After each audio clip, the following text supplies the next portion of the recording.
justamente sabiendo y habiendo dicho que sí, somos linaje real, vamos a hablar de un rey. Padre Celestial, te damos gracias, Señor, por tu palabra, Padre. Gracias por esta palabra que ahorita tú nos traes y que mis hermanos que están aquí van a escuchar. Queremos, Señor, con toda humildad, que seas tú haciendo la obra dentro de nosotros por medio de la palabra tuya, Padre. Vamos a leer esta porción que está en el libro de Segunda de Reyes, Padre Celestial. Sé tú, mi Dios, por medio de esta historia, exhortándonos y asimismo llamándonos a ese gran amor que tú tienes para restaurar, Padre. Sé tú haciendo la obra en nosotros. Y estamos predispuestos, estamos humildes para que seas tú hablándonos de la forma que nos tengas que hablar, Padre.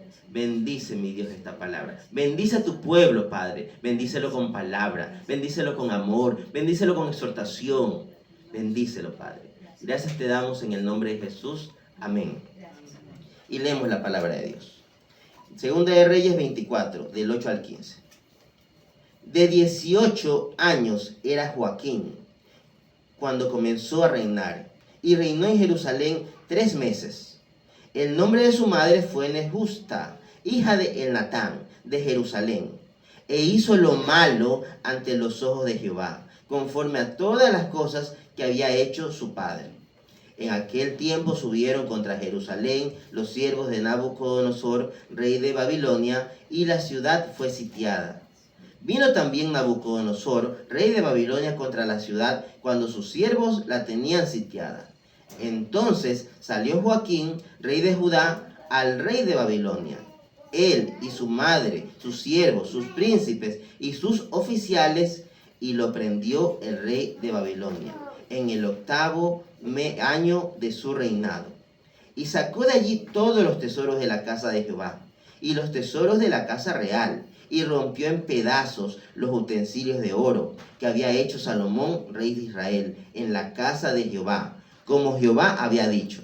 Y llevó en cautiverio a toda Jerusalén, a todos los príncipes y a todos los hombres valientes, hasta 10,000 cautivos, y a todos los artesanos y herreros. No quedó nadie, excepto los pobres del pueblo de la tierra. Asimismo, llevó cautivo a Babilonia a Joaquín, a la madre del rey, a las mujeres del rey, a sus oficiales y a los poderosos de la tierra. Cautivos los llevó de Jerusalén a Babilonia. Gracias, Padre, por tu palabra. En el nombre de Jesús. Amén. Mis hermanos, podemos sentarnos.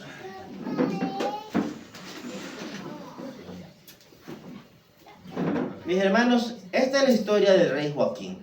Les pregunto, hermanos, ¿quién de nosotros conocíamos o habíamos escuchado sobre el rey Joaquín? Amén. Entonces, para los que lo conozcan, sabrán que también al rey Joaquín se le llama Jeconías, el rey Jeconías. Así está en Crónicas y así también está en genealogías. Así que cuando sepamos que se habla de Jeconías o del rey Conías, estamos hablando también del rey Joaquín. ¿Qué es lo que nos llama la atención, mis hermanos, de la vida de este hombre, de este rey, de este ungido de Dios? ¿Por qué era ungido de Dios? Era ungido de Dios. ¿Era del linaje de Abraham? Del linaje de Abraham, del linaje davínico. Él era representante, al menos en su momento, en su tiempo, era representante de aquella línea real que daría producto al Mesías tan esperado, mis hermanos. Y eso es algo importante que se los digo ahora, porque a veces el cristiano o el lector lee la Biblia y lee sobre todo el libro de los Reyes, el libro de las Crónicas. Puede dejar abierto para que se escuche. El libro de los Reyes, el libro de las Crónicas, y vemos, es verdad, vemos la historia de reyes que de pronto hicieron lo malo, hicieron algo más malo, hicieron más malo. ¿Y qué piensa el lector de esto? A veces leemos y pensamos, bueno, nada nuevo. Los reyes hacen lo malo. Sin embargo, mis hermanos, realmente lo que deberíamos pensar al ver esto es distinto. Nosotros deberíamos extrañarnos, sobre todo cuando se habla de los reyes de Judá. Porque en los reyes de Judá estaba el linaje mesiánico. Un linaje que fue llamado desde el momento en que a Eva se le da una profecía, que se le dice que de su simiente nacería una simiente que acabaría con la simiente de la serpiente. Y esa simiente por fe fue dada a Abraham. Abraham se la dio en cambio a su descendiente Jacob. Y Jacob, Dios tomó de entre los hijos de Jacob a Judá. Y de Judá fue puesta en el rey David. Y ese es el linaje real, en el rey David. Y como sabemos, David tuvo a Salomón, Salomón tuvo a su hijo Roboam, y así XXX, a tal punto que cuando uno lee el linaje o la historia de los reyes de Judá, nosotros debemos tener presente, aun cuando se diga, este rey de Judá hizo lo malo antes de Dios, debemos tener presente que en ese rey estaba el linaje del Mesías. Por eso no debemos normalizar nosotros cuando vemos estas historias. Está bien, hizo lo malo. No, mis hermanos. Porque ese es el inicio de lo que nos pasa hoy en día. Hoy en día quizás normalicemos que en el pueblo de Dios, en el pueblo que, como les dije al inicio, ¿somos linaje real? Lo somos. Real sacerdocio, escogido por Dios. Y sin embargo, a veces empezamos a hacer cosas que no deberíamos hacer. Entonces, y empezamos a normalizarlo. Es normal. Y yo en este púlpito les he dicho, podemos caer, efectivamente, caemos. No debemos caer, pero caemos. ¿Y qué tenemos en Dios? Tenemos un abogado que se llama Cristo Jesús. Y debemos rápido arrepentirnos, abogar a Él, para que Él interceda por nosotros y seamos limpios. Entonces, dicho esto, mis hermanos, esta es la historia de Joaquín, la historia de Jeconías. Un rey que, como dice al inicio, él empezó a reinar a una edad cortita, a los 18 años. Era un rey joven. Y pongámonos en ese tiempo, imaginémonos siendo pueblo de Israel y ver a nuestro rey, al rey de Judá, aquel rey en el que tenemos las esperanzas. O sea, las cosas están mal, la vida está cada día más decadente, hay injusticia, hay corrupción, pero no sabemos cómo, pero Dios de este rey va a levantar en algún momento al Mesías. Va a levantar un Mesías que prometió que nos iba a liberar. Nos iba a liberar del pecado, nos iba a liberar de la persecución, de la corrupción, del ataque de los enemigos. Eso es lo que esperaba el pueblo de Israel cuando veían a su rey, en este caso a Joaquín.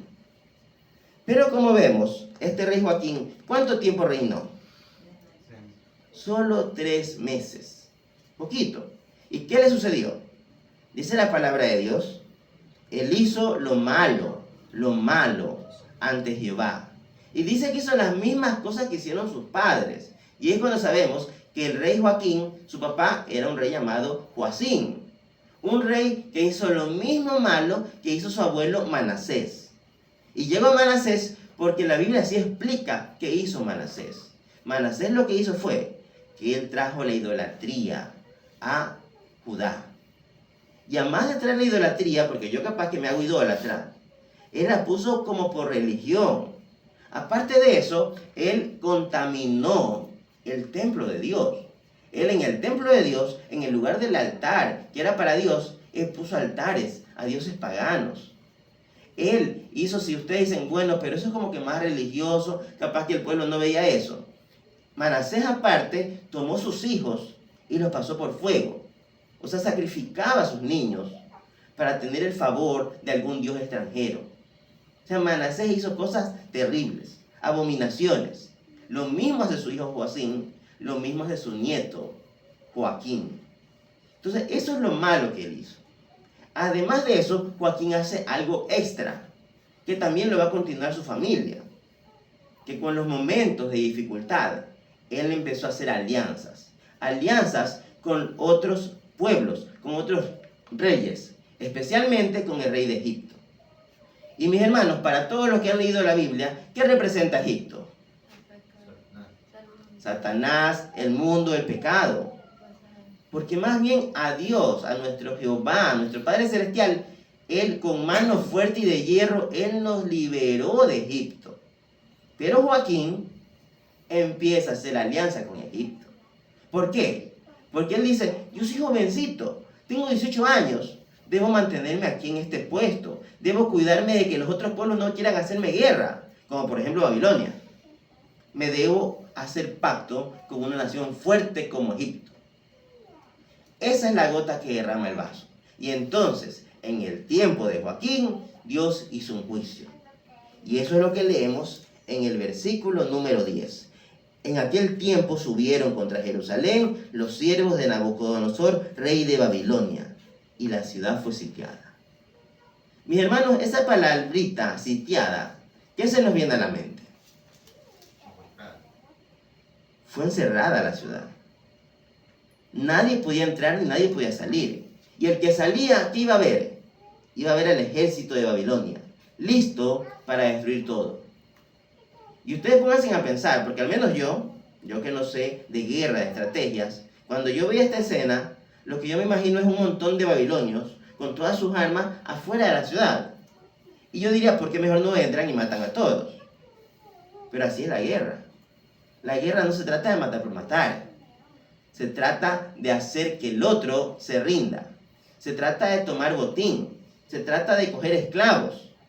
Y eso es lo que buscaba Babilonia. Por eso lo que hizo Babilonia fue sitiarlos. No podían salir para huir. No podían entrar alimento. Había hambre, había hambruna. El pueblo estaba muriendo de hambre. Y entonces, en todo eso, ¿qué le toca hacer a su rey? Y creo que fue lo mejor que hizo ese rey Joaquín. Con todo lo malo que él era, él se entregó. Él salió con su mamá, con su ejército, con los príncipes, con los importantes del pueblo, y se entrega ante Babilonia. Y entonces, ¿qué ocurre? Nabucodonosor lo toma cautivo. Y eso, mis hermanos, ¿eso ustedes creen que venía de Babilonia? O como a veces decimos, este ataque, esto es Satanás, así decimos, ¿verdad? Satanás mandó a Babilonia para que se lo lleve cautivo a Joaquín. ¿Ustedes creen que eso es cierto, mis hermanos? No, no fue Satanás, no fue el mundo, fue un juicio de Dios. Porque Dios dijo hasta aquí. Porque a veces, mis hermanos, como pasó con los reyes de Judá, y pasa con el pueblo de Dios, a veces empezamos a caer, a seguir cayendo y no queremos levantarnos. Y de pronto, diferente que decirles, mi hermano, arrepiéntase, busque a Dios. No, de pronto simplemente, pero tranquilo, Dios entenderá. Dios es amor. Dios ve nuestros corazones. Tú tranquilo. Y cosas tan mínimas, tan pequeñas, como callar una verdad. Yo no sé, mis hermanos, ya sea en su lugar de estudio, de trabajo, pero ¿cuántos a veces nos ha tocado decidir, callo o hablo? Cuando decidimos callar, ¿qué estamos haciendo, mis hermanos? Siendo cómplices. Estamos mintiendo. Estamos siendo cómplices de la mentira, de la injusticia, de la corrupción. ¿Eso es o no es pecado? Es pecado. Y cositas pequeñas van acumulándose. Yo no sé, pero Dios sabe por qué lo hice. Dios sabe que lo hice por esto. Él ve mi corazón y yo estoy bien. Yo soy cristiano. Linaje real. Sacerdocio santo. Pero Dios hace juicio. Esto, mis hermanos, la historia del rey Joaquín es una tragedia. Es una tragedia de justicia. En la cual vemos cómo tenemos un Dios todopoderoso, omnipotente, omnipresente, que Él está en todo. Él ve todo lo que hacemos, todo lo que decidimos, y asimismo un día hace un juicio. Por eso hay de los que no se arrepienten a tiempo. Porque si de pronto llega el juicio del Señor, en el momento en el que nos hemos impregnado tanto del pecado, y como yo le decía ayer a alguien, mis hermanos, nosotros ya no tenemos excusa. Porque cuando nosotros aceptamos a Cristo Jesús, cambiamos la vieja criatura. La vieja criatura era pecadora. Una criatura, una materia, mi carne, era una materia de pecado, en la cual todo lo que yo hacía era pecado. Pero ahora, cuando nosotros decidimos aceptar a Cristo y nacimos de nuevo con Cristo, ya no estamos obligados a pecar. El pecado no se enseñorea de nosotros. Nosotros podemos ir y predicar con nuestro testimonio, con manos santas. Y si caemos en pecado, tenemos abogado para levantarnos. Pero ya no hay excusa. No es que yo pequé porque soy pecador. Ya no, porque ya no eres un pecador. Ahora eres un justificado que cuida no pecar. Entonces, eso debemos tenerlo claro, mis hermanos. Porque hemos sido no limpiados por la sangre del Cristo Jesús. ¿Hemos o no? Amén. ¿Cuántos dicen gloria a Dios a eso? Gloria a Dios. Porque hemos sido limpiados por Él. Y entonces, mis hermanos, versículo 15. Asimismo, llevó cautivos a Babilonia a Joaquín, a la madre del rey, a las mujeres del rey, a sus oficiales y a los poderosos de la tierra. Cautivos los llevó de Jerusalén a Babilonia. Mis hermanos, en el tiempo cuando sucede esto, habían dos profetas importantes. Dos profetas. El uno se llamaba Jeremías. ¿Cuántos han escuchado a Jeremías? Amén. Hay un libro en la Biblia con su nombre, ¿verdad? Amén. Amén. Y había otro profeta llamado Ezequiel. ¿Han visto Ezequiel, el libro de Ezequiel? Amén. También hay en la Biblia. Para que sepan que ellos, toda su historia de profecía era en este tiempo, en el tiempo del rey Joaquín. La diferencia es que Jeremías, cuando viene de Babilonia y se lleva, como dice aquí, se llevaron a los reyes, a los príncipes, a los importantes. ¿Quién quedó en Jerusalén? El pueblo, los pobres. Jeremías queda en Jerusalén. Pero en cambio Ezequiel se va a Babilonia. Los separan a los profetas. De forma que el profeta Jeremías da una profecía. Y como ya les he dicho muchas veces, las profecías no siempre hablan del futuro. Hablan del pasado, del presente y del futuro. Y del mensaje que Dios tiene a su pueblo. Y le da un mensaje. Y el mensaje es fuerte, mis hermanos. Es un mensaje que, pues, si quieren leerlo, está en Jeremías 22. No vamos a leerlo todo porque es largo. Pero yo se lo voy a resumir en una visión que tiene Jeremías. Jeremías ve y escucha la palabra de Jehová diciendo: si Joaquín es un anillo, una joya preciosa que sirve para sellar, el anillo del rey, ese es Joaquín para Dios. Para Dios es importante Joaquín, es una joya que con sellar da decretos. Eso es Joaquín. Pero dice, por más que Joaquín sea mi joya preciosa, yo la arrancaré de mi mano derecha. La arrancaré. ¿Por qué? Porque ha pecado a un punto que ya no tiene límite. Entonces, esa es la profecía que da Jeremías. Joaquín era su anillo precioso en la mano derecha de Jehová. Pero Jehová dijo, te arranco de mi mano. ¿Y a dónde la llevo? La arranco de mi mano y la entrego a Babilonia. Y aquí, mis hermanos, hay algo más impactante. Que si él dice que si Joaquín era una joya preciosa, él también dice que todo lo que era oro, todo lo que ve en mi templo, todos los utensilios que Jehová hizo con dedicación para alabar mi nombre, todo eso yo lo entrego a Babilonia. Eso es lo que dice Jehová. Y yo les pregunto, hermanos, ¿por qué razón Jehová, él entrega? Porque como vimos, Nabucodonosor entró, no solo se llevó al rey, se llevó todo el tesoro que había en el templo de Dios. Se llevó los utensilios de oro, los hizo pedazos. Yo les pregunto, hermanos, ¿por qué Jehová, ahora que sabemos que Jehová mismo los entregó, por qué entregó sus tesoros? ¿Tienen alguna idea de por qué Jehová entregó los mismos tesoros que eran para adorarlo a él? Y la respuesta es sencilla, mis hermanos. La respuesta es que esos utensilios que había hecho Salomón, utensilios que eran para adorar a Dios, estaban siendo contaminados. Como yo les dije, Manasés trajo culto pagano al templo de Dios. Entonces, uno no sabe qué habrán estado haciendo, digamos, con la copa de oro, con el escudo de oro que lo usaban en culto a Jehová.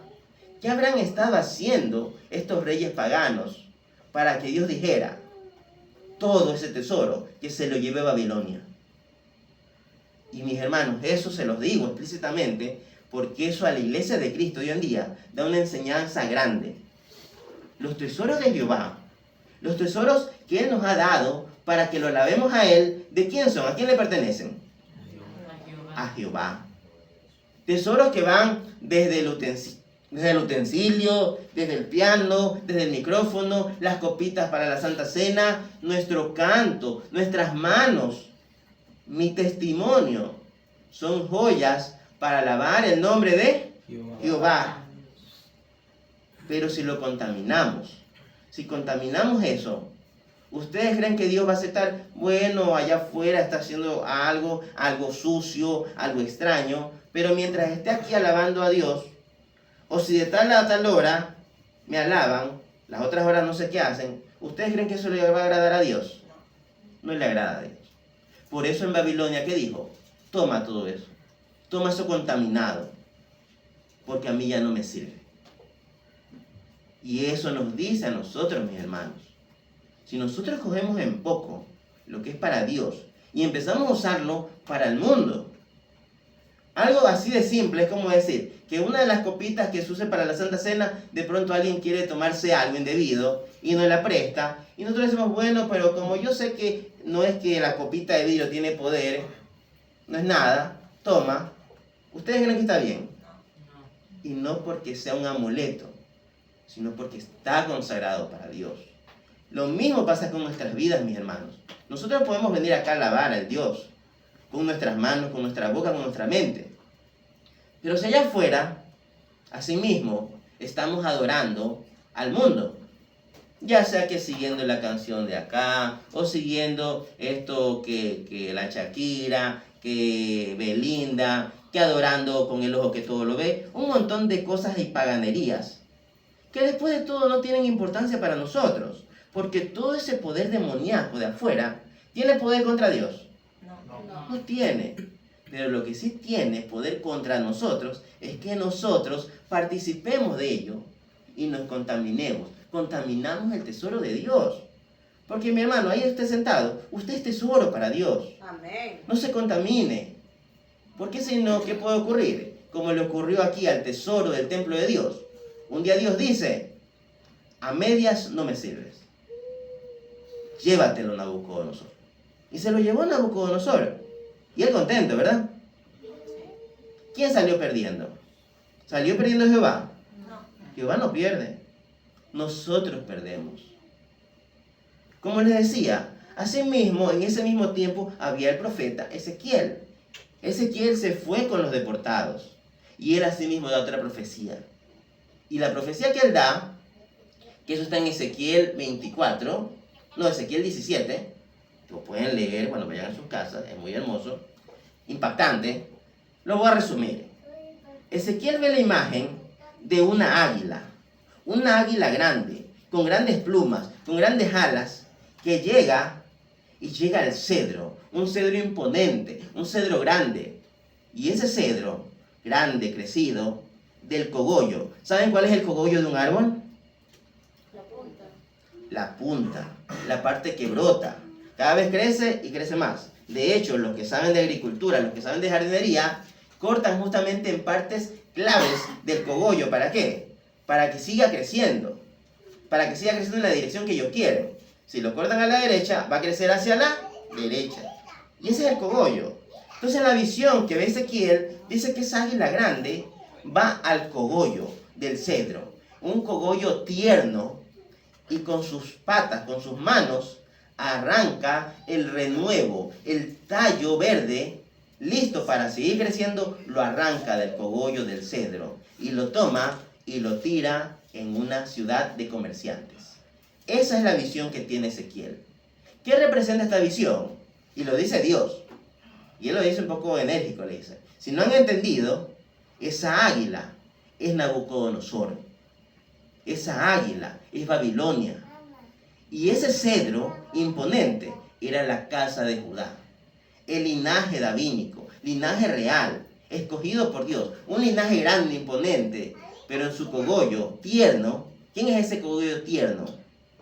Joaquín, un rey jovencito, un rey que tenía todo para seguir reproduciéndose. El águila llegó y arrancó el renuevo principal, el rey. Lo arrancó y lo llevó a Babilonia, lo tiró ahí. ¿Y para qué lo tira ahí? Y ese es el juicio de Dios, para que sea cautivo. Esa es la profecía que da Ezequiel. Y Ezequiel lo explica en todo su libro. Y Ezequiel critica, juzga por exhortación directa de Dios, meter lo inmundo a la casa del Señor, hacer pactos o alianzas con los de afuera. Por eso el día de hoy también un llamado a la iglesia es: no hagamos alianzas con lo de afuera. No hagamos alianza. No confiemos más en el hombre que en Dios. Porque si yo confío en el hombre y no en Dios, ¿cómo se llama eso? Es idolatría. No creamos que idolatría solamente es tener el monumento de algo y adorarlo todo el día. Idolatría es cualquiera que yo pongo antes que a Dios. Si yo confío en el hombre antes que en Dios. Aquí Joaquín confió en Egipto. Él pensó que si yo me alié con Egipto, venga quien venga, yo salí bien librado. ¿Le sirvió? No le sirvió. Pasa lo mismo con nosotros. Yo les digo, si en algún momento estuvieron orando por un trabajo, últimamente he escuchado mucho de trabajo, por eso hablo de trabajo. Oré por un trabajo, oré por el trabajo. ¿Quién me dio el trabajo? Me lo dio Dios. Estoy en el trabajo y entonces empiezo a ver que se manejan políticas. Y empiezo a confiar en los duros de esa política. Y decido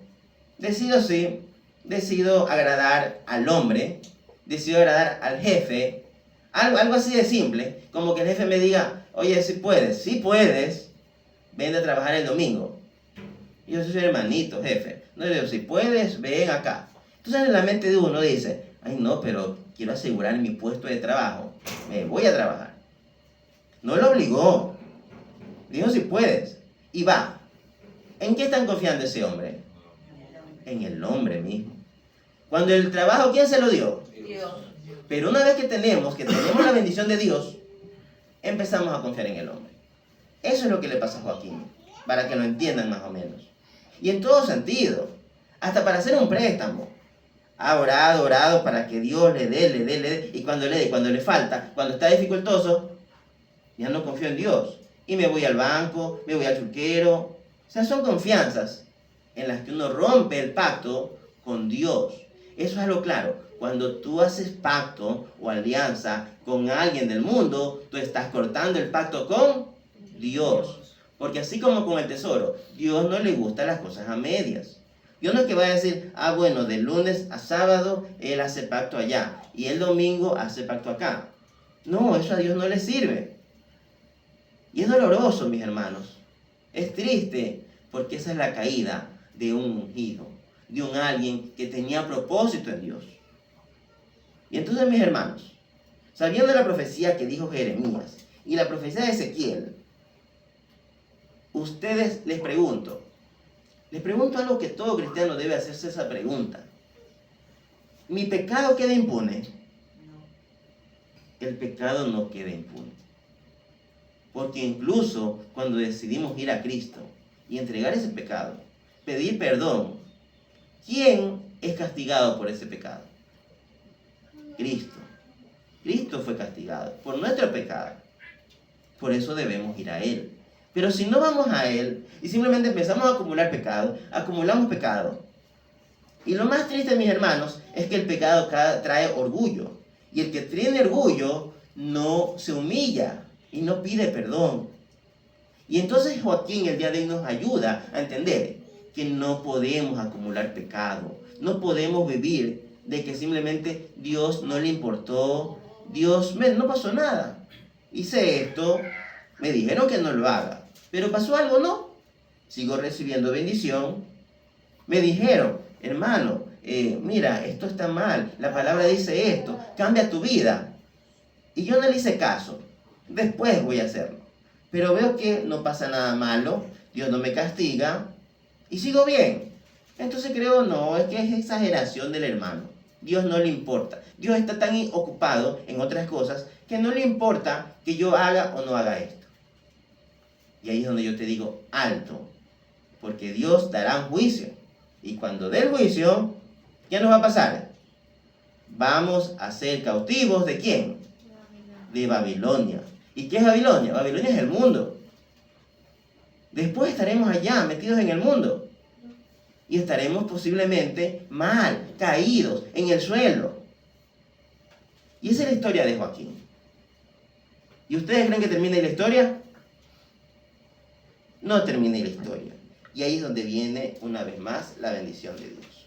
Vamos al libro mismo de Segunda de Reyes y miremos al capítulo 25.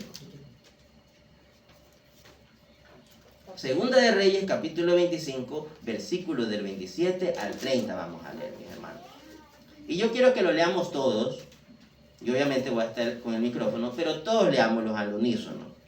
Dice: aconteció a los 37 años del cautiverio de Joaquín, rey de Judá, en el mes 12º, a los 27 días del mes, que Evil-Merodach, rey de Babilonia, en el primer año de su reinado, libertó a Joaquín, rey de Judá, sacándolo de la cárcel, y le habló con benevolencia, y puso su trono más alto que los tronos de los reyes que estaban con él en Babilonia. Y le cambió los vestidos de prisionero, y comió siempre delante de él, todos los días de su vida. Y diariamente le fue dada su comida de parte del rey, de continuo, todos los días de su vida. Amén. Entonces, ¿qué ocurrió, mis hermanos? 37 años que ese hombre, siendo rey, ungido, estuvo encadenado. 37 años en el mundo, en Babilonia. ¿Para qué le sirvieron a ese hombre? Para que se arrepintiera. Porque aunque aquí no está escrito, en muchos escritos rabínicos, Midrash como le llaman los judíos, está esa crónica donde el rey Joaquín se arrepintió y no volvió a hacer todos los males que habían hecho sus padres. ¿Y dónde lo hizo? ¿Lo hizo en Jerusalén? No. ¿Lo hizo en el templo? Lo hizo en Babilonia, demostrando que todo aquel que se arrepiente de verdad, de corazón, no necesita en ese momento estar en un templo. Yo en mi misma casa, en ese momento, cuando yo acepte todo lo que estoy haciendo, yo le puedo pedir perdón a Dios. ¿Y Él qué va a hacer? Él me va a escuchar. Aun cuando ya haya sido caído, aun cuando ya fui enjuiciado, aun cuando ya hay sentencia. Y esa es la gracia soberana. Una gracia que no tiene límites, porque por gracia somos salvos, mis hermanos. Pero si hemos caído y hemos vuelto a caer, y un día desechamos el pacto, hicimos alianza afuera, y un día Dios nos escupe, o nos tira de su mano como el anillo. Pero si aún hay caído, nos arrepentimos de verdad.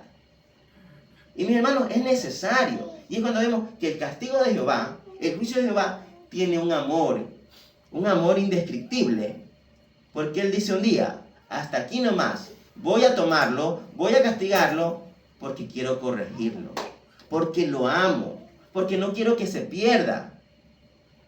A él le costó 37 años encarcelado, encadenado. Ustedes, mis hermanos, ¿quisieran pasar tantos años para arrepentirse? No. Por eso, esa es la historia de Joaquín. Un rey que llegó a lo bajo, pero ahí se arrepintió. Y como dice la palabra de Dios, el rey Evil, o sea, miren ese nombre, Evil-Merodach, ¿cómo habrá sido de pagano ese rey de Babilonia? Lo saca de la cárcel para ponerlo en el trono más alto de todos los reyes. Porque no sepan, pero el imperio babilónico vivía en la constancia y en el senado con muchos reyes de distintas partes que le servían. Joaquín, después de estar 37 años en cadena, yo me imagino haber estado flaco, todo así. Él ahora pasa a ser el trono más alto entre todos los reyes. ¿Lo ven, mis hermanos? ¿Ven cómo es Dios con nosotros? Y eso quiere de nosotros, mis hermanos. No quiere que pequemos, no quiere que hagamos alianza. Pero Él te dice, aún cuando tú decidas volver a mí, yo te levantaré y te volveré a dar tu estatus de ¿qué? De rey, de ungido, linaje real, real sacerdocio, escogido por Dios. Ya no a medias. Pero mis hermanos, no esperemos 37 años para arrepentirnos. Para terminar, mis hermanos, Ezequiel, asimismo, dio otra profecía. Una profecía importante, que así se las voy a hacer leer. Así que, mis hermanos, busquemos el libro de Ezequiel, capítulo 17, y vamos a leer del versículo 22 al 24. Ezequiel 17, del 22 al 24. Ezequiel está en el Antiguo Testamento. Está mucho después del libro de Reyes. Así que el que no tenga, pues en su celular, búsquenlo. Ezequiel 17, del 22 al 24. Y vamos a leer la palabra de Dios. Así ha dicho Jehová el Señor. Tomaré yo, del cogollo de aquel alto cedro, y lo plantaré. Del principal de sus renuevos cortaré un tallo, y lo plantaré sobre el monte alto y sublime. En el monte alto de Israel lo plantaré, y alzará ramas, y dará fruto, y será magnífico cedro, y habitarán debajo de él todas las aves de toda especie. A la sombra de sus ramas habitarán, y sabrán todos los árboles del campo, que yo Jehová abatí al árbol sublime, levanté el árbol bajo, hice secar el árbol verde, e hice reverdecer el árbol seco. Yo Jehová lo he dicho y lo haré. Y mis hermanos, ¿aquí de quién está hablando Jehová? Del cedro, del cogollo de Joaquín. El águila cogió y lo tiró, ¿verdad? Pero ahora dice Jehová, yo voy a tomar y tomaré renuevo y ahora lo voy a plantar en el monte de Sión. ¿Y quién es ese renuevo que toma Jehová? Es Cristo Jesús. Si alguna vez han visto en el Nuevo Testamento que dicen es que Cristo tenía la profecía de que él era un renuevo, que le llaman naciar, que de ahí es que sacan que él es nazareno, no porque vivía en Nazaret, sino porque él era un renuevo. Cristo es el renuevo de Dios. Esta es la profecía que lo dice, porque salía de Joaquín. De Joaquín, Jehová toma un renuevo y lo planta en el monte de Sión. Y cuando lo plantó en el monte de Sión, fue el día del Calvario, porque ahora el asta, el cedro que él planta es la cruz. Y en la cruz, ¿quién está? Cristo Jesús. Y ese árbol, que ahora es un madero, es un cedro, es una cruz, dará sombra a todo aquel que lo busque. Y todo aquel que siga a Cristo será parte de este reino. Esa es la profecía que da Dios. Porque era necesario que Joaquín sea limpiado. Era necesario que él se quitara hasta lo mínimo de su inmundicia. Hasta lo mínimo. Y por eso a veces, mis hermanos, es necesario que Dios nos corrija. Porque debe quitarnos todo lo que aún quede dentro de nosotros. Para entonces ahí él hacer la obra. Y así lo hizo en Joaquín. Y por eso es que nosotros, si vamos y leemos el libro de Mateo, cuando está en la genealogía de Jesús, ustedes van a ver que en la genealogía, así como dice, de Judá salió Fares, de Fares salió otro, y así uno a uno. Cuando llega al linaje de David, David tuvo a Salomón, Salomón a Roboam, y así van de poco en poco hasta que de pronto aparece el nombre del rey Joaquín. Joaquín es el linaje de Cristo Jesús. Joaquín tuvo como hijo a Salatiel. Y Salatiel es famoso porque su hijo se llama Zorobabel. ¿A quién le suena el nombre de Zorobabel? Bueno, para los que no le suenen, y los invito, lean el libro de Esdras o Nehemías. En el libro de Esdras y Nehemías se menciona un Zorobabel, un varón, un gobernador, que es mandado incluso por los persas para que él levante la ciudad de Jerusalén. Y dice que Zorobabel, mientras construía el muro con una mano, con la otra mano tenía una espada, peleando. Es Zorobabel, que uno dice, wow, qué varón, cómo lucha por Dios, por la casa de Israel. ¿Quién habrá sido su padre? O sea, ¿quién le enseñó? ¿Quién le puso esa fe? El abuelo era Joaquín. Así que Joaquín, ese arrepentimiento que tuvo, hizo que sus generaciones adoraran ¿a quién? A Jehová. Y por ese Zorobabel, quien levanta los muros de la ciudad porque Dios se lo permite. Y algún día de ese linaje nacería el Mesías. Y solamente para que lo tengan en cuenta, ese linaje es el que viene de María. María sale directo de Joaquín. Y sería el vientre que concebiría al Cristo Jesús. Así que mis hermanos, ¿esta es una historia triste o es alegre? Alegre. Una historia que nos trae esperanza. Una historia que nos dice, si tú ahorita estás en pecado, si ahorita tú estás a medias, arrepiéntete, porque Dios te va a levantar. Y de ti hará un árbol grande, un árbol frondoso, que dará sombra. Y esa sombra hará ver la luz de Cristo. Y todos seremos parte de esa sombra, mis hermanos. Así que, ¿quién dice gloria a Dios? Amén. Gloria a Dios, mis hermanos. Así que vamos orando. Padre Celestial, te damos gracias, Señor, porque eres bueno y misericordioso. Gracias por tu palabra, Padre. Gracias, mi Dios, porque siempre estás con nosotros. Y gracias, Padre. Y te pedimos perdón. Aprovechamos para pedirte perdón, todos en unísono, Padre. Si hemos ofendido tu palabra, si hemos ofendido tu nombre, si con nuestras actitudes, Padre, a veces hemos estado a medias. A veces hemos estado con 80% del mundo, 80% de estrés, 80% de preocupación y solo un 20% buscándote a ti. Perdónanos, Padre. Y sé tú, Padre, tomando todo lo que está dentro de nosotros, arráncalo, Padre. Quítalo y toma nuestra adoración, Padre. Gracias te damos, porque sabemos que tú puedes levantar al caído. Y si algo en nosotros se ha caído, levántalo, Padre. Levanta nuestro espíritu y danos esa seguridad, esa paz y ese gozo, esa convicción de que somos linaje real, nación santa, escogido por ti, por medio de tu Hijo amado Jesucristo. Gracias, Señor, te damos. En el nombre de Jesús, amén y amén.